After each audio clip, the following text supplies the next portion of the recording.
Hey boys, I'm finally back, and today we're going to be ranking the Remembrance bosses in Elden Ring. So yeah, let's get into it.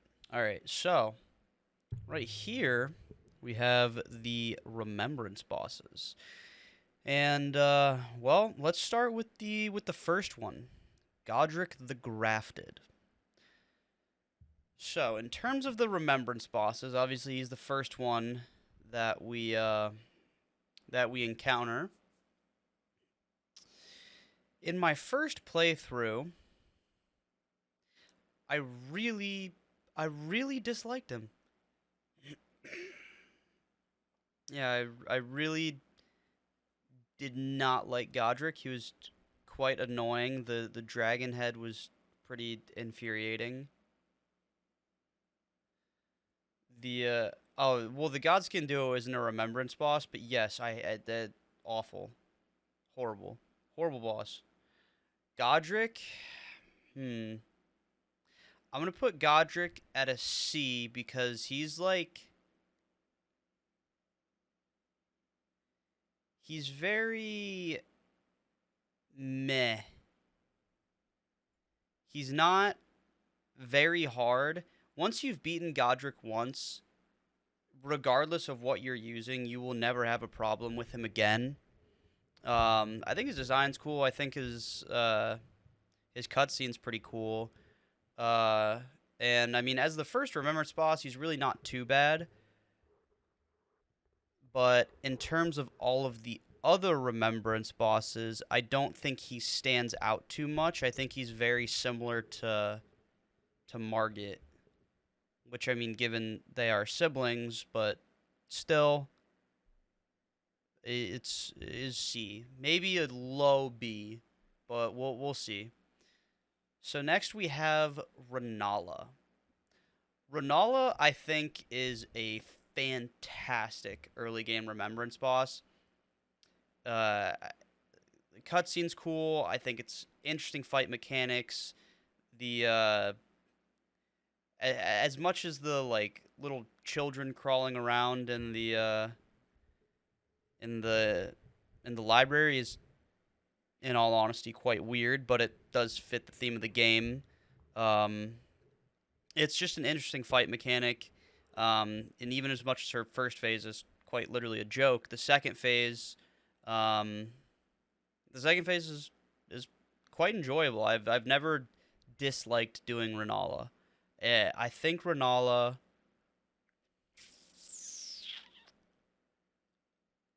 I think Renala's probably. I think I'm gonna put Renala in A. I'm a big Renala fan. All right, now we have Radon, Star Scourge Radon, the arguably most Chad character in the entire game. Um, I'm going to try and not let my Radon only playthrough uh, taint my view of him as a Remembrance boss in the context of the entire game. But I mean, lore wise, a fantastic character. They did a great job with him, and I mean, his design is really cool. He has, I mean, he has so many different attacks and so many different, well, weapons. It it is a it is a very interesting fight, and I think the fact that they allow summons and just how much hype they build up around Radon. There's the festival of Radon and everything. Even as much as you don't need the summons to beat him, I definitely think on anyone's first playthrough, Radon gives you a lot of trouble.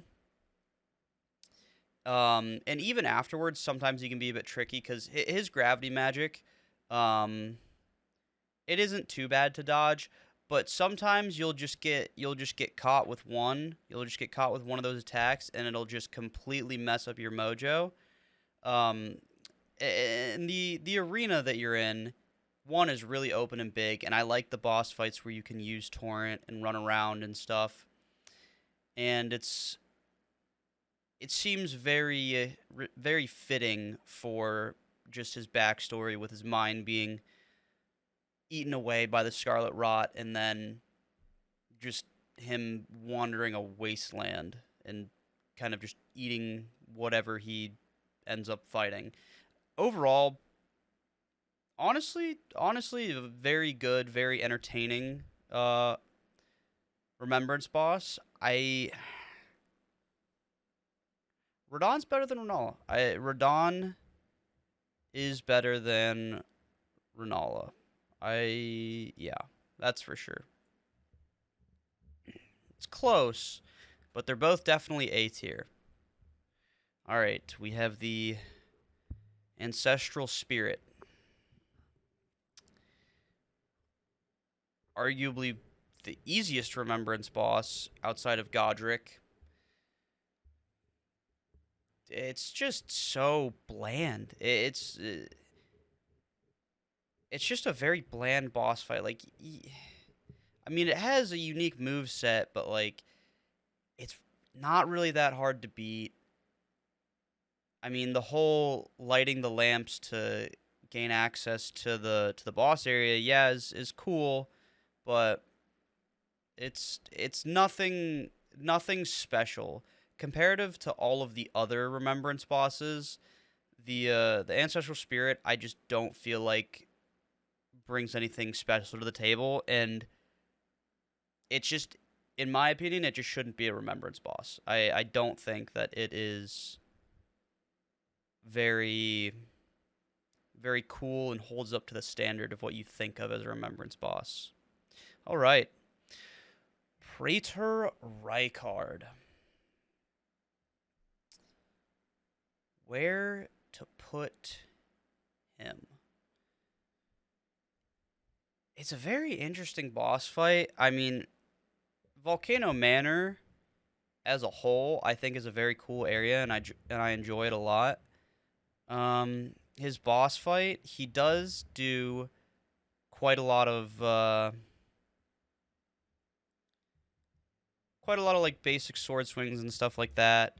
Obviously, he throws his poison around, but the skull attacks that he throws in his second phase is, I think, very interesting. It makes you have to move around a lot, and you have to pay attention to him as well as the skulls.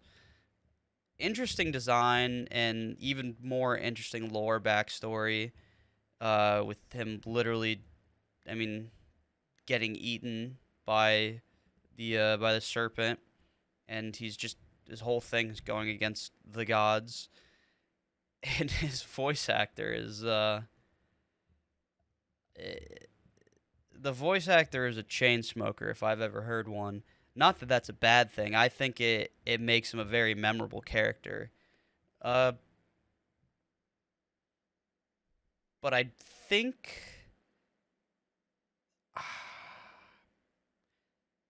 I think I think he goes in B. I like him slightly less than Radon and Renala. He he could probably sneak into A, and I wouldn't be upset about it. But I think as of right now, he's a B. All right. We have the living anal bead from the stars. The natural born of the void. I remember when Elden Ring first came out, and there was always videos. It was like only 500 people have ever beaten this boss. Well, yeah, because you had to do the Ronnie quest and basically get to the end of that, which I'm sure a lot of people didn't know how to do at the time. But very cool boss design. I think it, comparatively to all the other Remembrance bosses, and actually just a lot of the bosses in the game, it kind of breaks the mold. It's clearly from space, which, I mean, we see that after you kill Radon and you see the meteor crash. Clearly, he's from space, and they tie it in well with the teleportation and the meteor shower, which is a very cool spell to look at. Annoying to dodge, but very cool spell to look at. Um, can most definitely be a very tough boss the first time you play him. Um, but overall, I think it's a very interesting, very cool boss. It's very unique in terms of the game. I do I want to put him S? I don't think I can. I don't think I can bring my. I don't think I can bring myself to put him S. He's got to go A. It's top of A, but he's not. He's not quite S. All right. Fortisex. Fortisex, another quest line boss. Overall,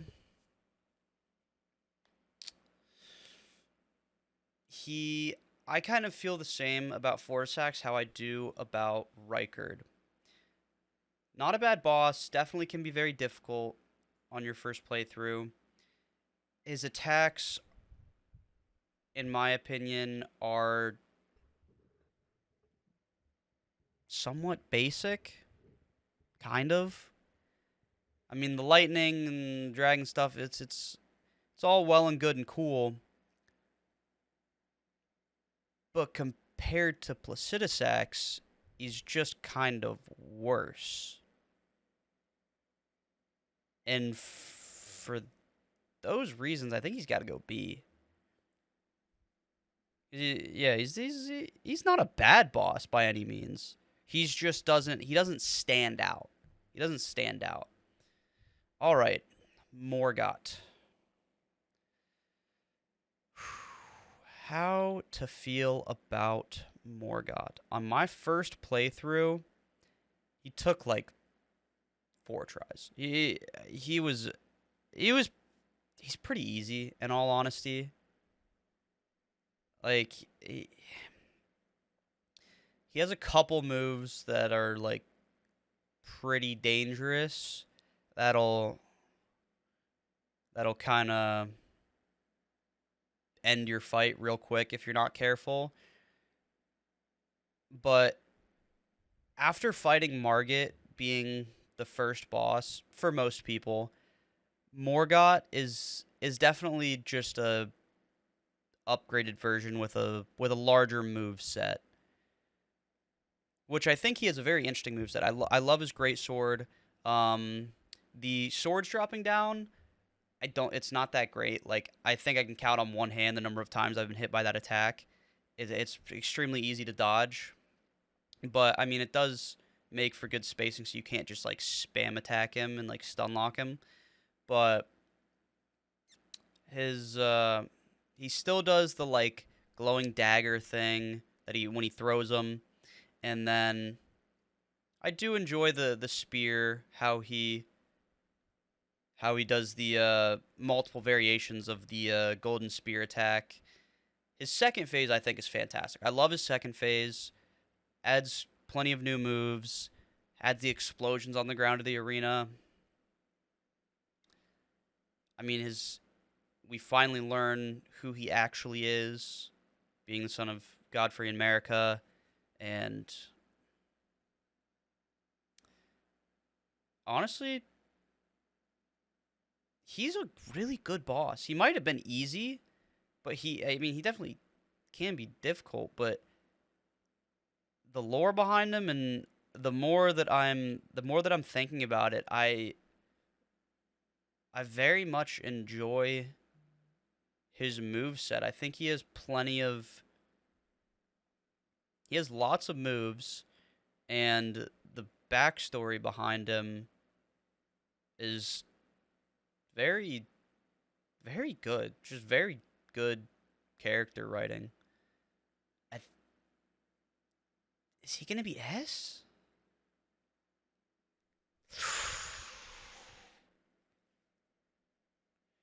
Is he S? Hmm. What to do with the Omen King?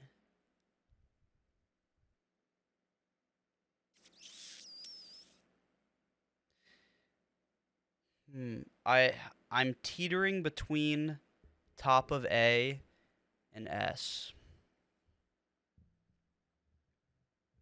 I think this is tentative, but we're gonna put him as top of S for right now. Well, in S for right now because there's no one else in S. All right, Fire Giant. Decent. Uh, who am I kidding? The camera in that fight is horrific if you do um auto lock on in second phase. It's just like trying to hit his hands or trying to hit his eye is just incredibly difficult. The camera is not your friend in that fight. Um, and the kind of hitboxes and physics and stuff with that fight is just all around goofy. Like I would say it's probably the most buggy of all of the Remembrance boss fights.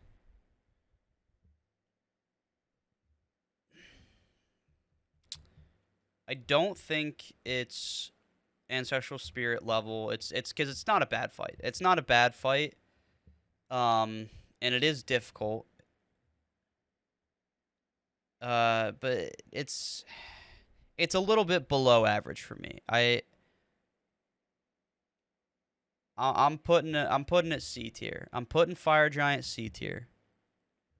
All right, Moog, the questionable, um, the questionable Omen brother, Morgoth's brother, kidnapper of Mikola, founder of the Mogwin dynasty. Which, hey, they have some good rune farms, so props for that. Props for that. But Moog in the lore is a weirdo, and that's something that cannot be overlooked. Which I mean, to be fair, you do need, you don't need, but sprinkling in a little bit of weirdo definitely adds some flair to the story. And his fight, I think, has wonderful music. The fighting arena, I think, is maybe a smidge too small for his move set, but it also makes the fight interesting because you really, really have to be good at dodging and paying attention to the fire uh, that's on the ground that causes the bleed buildup, because that will get you. And the first phase really isn't too terrible, but I think along with Morgoth, having an item that that is able to be used to shackle you for when he does his three stabs into the sky and basically heals like half of his health. I think that's one very interesting. A boss being able to heal themselves that significantly that you can't do anything about without an item. And then just the sole fact of his second phase being able to fly. Nothing incredibly new with his move set, but just some small tweaks, and it definitely becomes hard. You really need to be cognizant of your health and how many flasks you have left. I think it is a very good skill check. He also has a good amount of health, and he gives, I believe, 450,000 runes. He gives a lot of runes. Very good boss fight. A very good boss fight. Me personally, I think I like Moog a little bit less than Morgoth. Hmm. As a boss, I like Moog less than Morgoth, but if we're rating my fulfillment level in beating the boss, I would put Moog above Morgoth, but I think I'm going to put Moog in top of A. He's fringe S tier. All right, Melania. Lover or hater? The, I think the most challenging boss in any Souls game. Fantastic backstory. I I mean, never knowing defeat, even though it's kind of questionable. She might have lost to Radon. Kind of did, kind of didn't. Um, but her relationship with Mikola and just kind of being the GOAT, like being the real final boss of Elden Ring. I think Melania, as much as she might have caused pain, that's an S tier boss. It's just S tier. Malekith. I'm a big fan of Malekith. The Beast Clergyman, his first phase, is kind of bland. I think the moveset's interesting. It's definitely different from the last couple bosses you fight. Um, Kind of goes back to basics with the dagger, and then he doesn't really use any magic. It's just kind of, him tossing rocks and stuff. But his second phase, I absolutely love his second phase. One, the armor set is so cool. Is so cool. And then his weapon, his move set, he becomes way more acrobatic. He starts flying around. Um he has the attack where it'll cut your maximum health down and cause burn damage and damage over time. Overall, the second phase completely changes up his move set and just a very very enjoyable boss fight and also a cool cutscene. It, honestly, an overall great boss fight.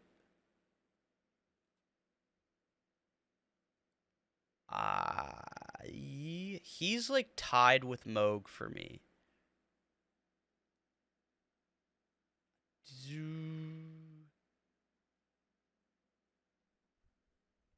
I think I'm gonna put Malekith at top of A, and I'm gonna move Moog up to S.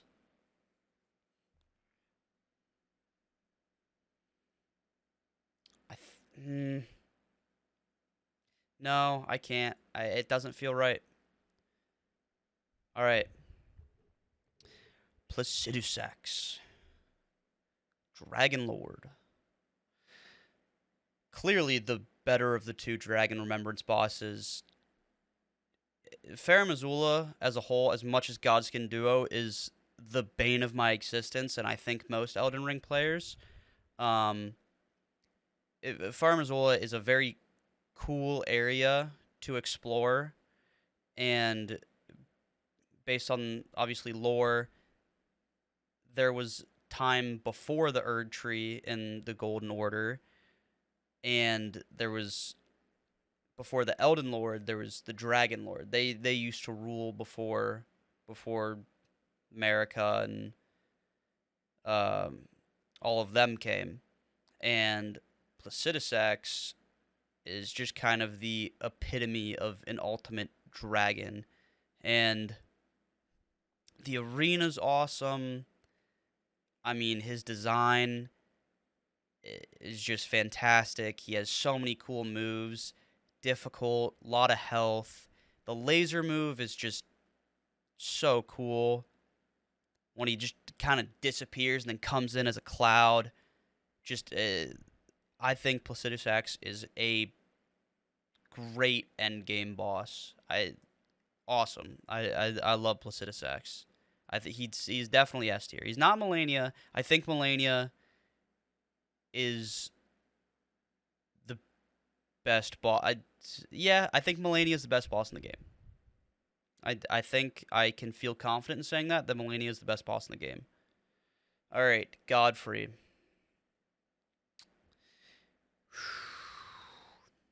First phase is literally just gold free. Nothing too special with the exception of the stomp move that creates the fissure and explodes. And really not too difficult first phase. Hoaraloo is very quick and can be a pain in the ass. But his moveset isn't that unique. He just kind of does an absurd amount of damage and is just very quick. Just like almost too quick. He's B. I think he's better than Fortisax, but he's Godfrey's okay. Elden Beast. Elden Beast gets flack for like obviously when he goes under the water or flies up and like kind of moves around the arena a lot, and given it's such a big arena. But his moveset also Elden Stars isn't too bad once you get used to it, but obviously the first time it's one of the most annoying things that you'll ever experience. But he just has so many different moves. I mean, he's got the regular attacks with his sword. He's got the like golden slashes that send out the waves. He's got when he does kind of like when he does the basically the golden wave move that you get from the Sacred Relic sword, but kind of not really. It's kind of in the shape of the Elden Ring. He's just got so many moves, and I think when you get him down to I believe it's like a quarter health, and he does the move where he basically puts the Elden Ring on the ground, and you have to hop over or dodge through him. Is cool. I think it's a nice final touch on the game, and as a whole, the arena is beautiful. The boss design, I think the Elden Beast is my favorite boss design. It's the most aesthetically pleasing. I think that Elden Beast is a very good wrap up to the game, both story wise and just. It's a very. You just feel this release when you're done, and it just feels so good. And it's just. You almost get emotional with it. It's such a like beautiful boss fight. I think I kind of had this in my head from the beginning, but Elden Beast is S. Melania is the best boss in the game. I don't think that that's going to change, but Elden Beast is a close second. So that's going to be it for the tier list today, guys. If you enjoyed, please make sure to like the video and subscribe. It helps out a lot. And if you want to see more content like this, then please leave a comment down below, and I will see you guys soon. Bye.